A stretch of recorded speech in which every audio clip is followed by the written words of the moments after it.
Toned grey, ఈ toned grey ఉంటుంది, వేరే కలర్స్ కూడా ఉంటాయి. ఈ 15 షీట్స్ వస్తుందిలో.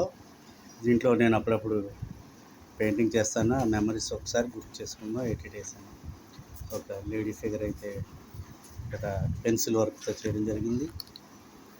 అదేవిధంగా ఒకటి ఇంకా ప్రారంభ దశలోనే ఉంది, ఇది మాత్రం చేయాలి.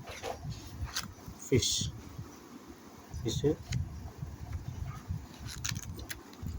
హార్ట్ సింబల్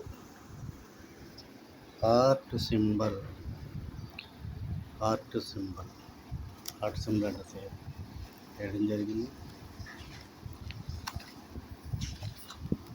ఇది ఒక ఐ అయితే పెన్సిల్తో, ఇది అనార్ పైనాపిల్ అయితే పైనాపిల్ కాదు, ఇది అనార్ దానిమ్మ ప్రోమోగ్రానేట్. ఇది కేవలం ఓన్లీ పెన్సిల్స్ వర్క్. ఇది నాకు చాలా బాగా నచ్చిన వర్క్. ఇది ఒకటి కేవలం పెన్ను వినియోగించి వర్క్ చేశాను. అలాగే మీరు కూడా ప్రతిరోజు ఏదో ఒకటి ప్రయత్నం చేయండి.